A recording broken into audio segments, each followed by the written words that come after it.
So, folks, very simple. Here in the nation's capital, all the people talking about process and, oh my goodness, how Arizona Senator Jeff Flake, who went to the floor of the United States Senate day before yesterday, talking about Donald Trump and how he is just destroying America at his core and how he was just so strong and his character was so important.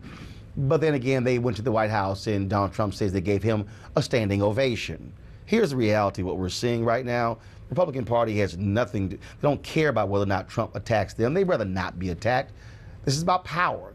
This is about being able to put in place their agenda. There's a reason white evangelicals and white nationalists and white supremacists have somehow found an alliance because Donald Trump is putting forth their vision. White evangelicals, they want Supreme Court justices who will overturn same-sex marriage, who will overturn Roe v. Wade, who will get rid of affirmative action programs, and that's what you are seeing. Let's break this thing down with our panel. A. Scott Bolden, legal analyst and also head of the National Bar Association's PAC, Julian Malveaux, economist and president emerita of Bennett College and host of It's Personal with Dr. J podcast, Pastor Shannon Wright, third vice chairman of the Maryland Republican Party. Shannon, I heard Mitch McConnell come out at the same day Jeff Flake went to the floor saying, look, we're not wasting our time with all these personal insults. We were here to move forth the agenda that we were sent here for. That's what this boils down to. Donald Trump is the vessel that gets them exactly what they want.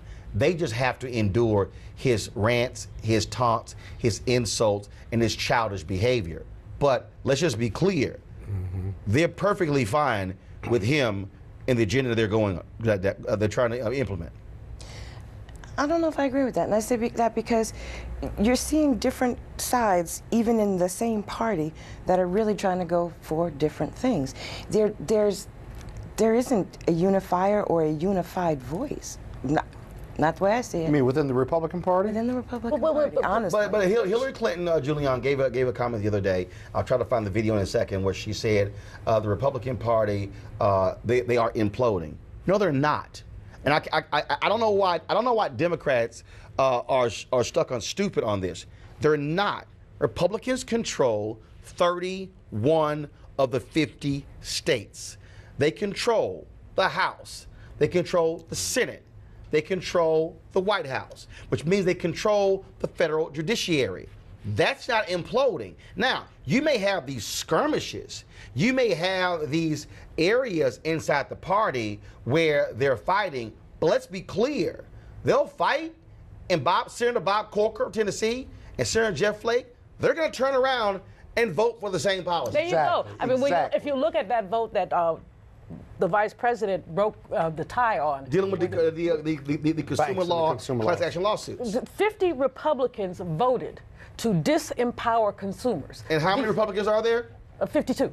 So 2 of them held out. 50 Republicans voted. That's pretty unified as far as I'm concerned. And when you go down the list and look at these other things, to take away Obamacare, it's the so-called repeal and replace. You got 48, 49, 50 votes. They are speaking with one voice, and it is a voice of predatory capitalism. It's the voice of racism. It's the voice of oppression. And they have these little these little skirmishes. They call each other names, and then they go back and do what they've been doing. The problem with the media, and as you say, some of these cable news shows, is that paying so much attention to these little skirmishes to, Trump talks ugly about Congresswoman Frederica Wilson. Well, that's wrong.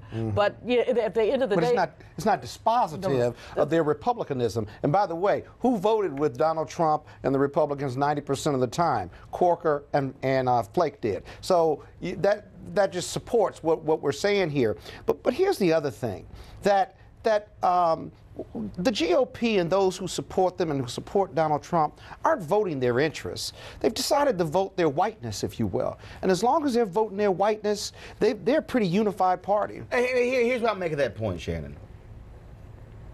You're a pastor. Yes.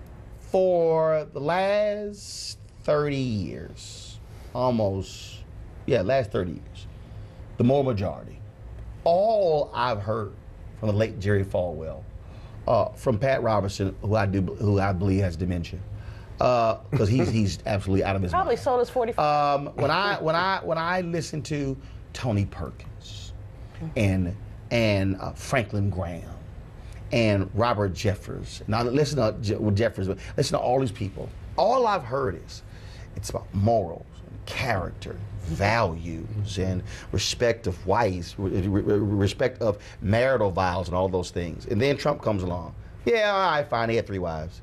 Yeah, okay, fine, he's a sexual harasser. Yeah, okay, it's cruel, whatever. Don't matter, because he's going to appoint a right-wing conservative jurist, and that's all we care about. That's agenda. That's power. See, when Flake stands up, talks about principles and character and conservatism, they don't care. They don't care about any of that. All they care about is how do we keep maintaining power. That may be true of a lot of folks, but for me, like you pointed out, when I look at the ministry, it really is about those things that people just talk about. It's about making sure that there are proper foundations in our communities and families, and all of those, feel-good things that people say in their campaigns. For some of us, we actually believe that, but you're not want to work to that. But you're not a white conservative evangelical. Last time I checked, no, I was not. And that's the key. These white conservative evangelicals are not prophetic.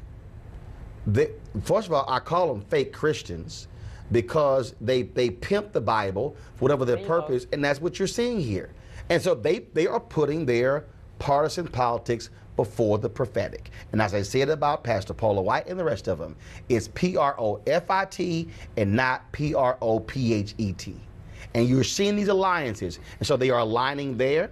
They're aligning with the white nationalists and white supremacists. They're aligning. That's what they're doing. And so they really do not read the Bible. They carry a Bible, they don't read it. They will go, and they cherry pick the Bible. So they'll go to Thessalonians where they say those who do not work cannot eat, but they won't go to Matthew 25, which says, that what you do for the least of these, you do for me. So you cannot reconcile Christianity with the social policy positions that these people have taken around healthcare, around food. Right. When we look at this budget, when you look at this budget, Roland, and you look at the cuts that we're going to see in this budget, you look at the cuts to education and everything else, you cannot reconcile that with Christianity. Go real quick, go ahead. But if folks actually did try and do something with that Bible other than use it as a prop, they would understand that in that same book, the Bible does tell you how to treat orphans, how to treat widows, what you should be doing for those that have the... But they haven't read it, sister. And they haven't read it. Hold up, they may have. They're just ignoring it. They're ignoring it. And I'm bringing all of this up because when you watch the rest of these networks, and y'all do, and y'all hear them all talk about, oh my God, look at the conviction. Let me tell you just real quick here before I go to Congresswoman Karen Bass. If I'm Jeff Flake, this is my speech. Trump, I'm running for re-election. And I'm going to go around Arizona, and I'm going to tell the truth to the people in Arizona. And you know what? I might lose, but I'm going to lose with my integrity in place. But I'm Senator Bob Corker. I'm not going to announce I'm not going to run for re-election. Oh, my goodness, all the personal insults. I'm going to say, Trump, I'm going to oppose you. I'm going to show you what a conservative is. And I'm going to run for re-election, and I'm going to kick your behind anybody who you get behind. See, when you cut and run, and then you get praised for a great speech on the floor of the United States Senate for announcing you're not running for re-election, that's not courage. That's cowardice. Because you're actually afraid to lose. And for me, I'd rather go down swinging than go down like a wimp with a speech and then fall in line. Weekdays on TV One. I will never lie to you. Oh my God. Roland Martin. He doesn't want to talk to us. He wants to ignore us. Uncensored. Hell no. That ain't gonna cut it, boo. Unapologetic. No, that is fundamentally false. You are wrong. Unfiltered. He wants an America where we all look alike. He ain't talking about black people. Unrelenting. You better go work out, because you got a fight on your hands. NewsOne Now with Roland Martin. Weekdays at 7 a.m. on TV One.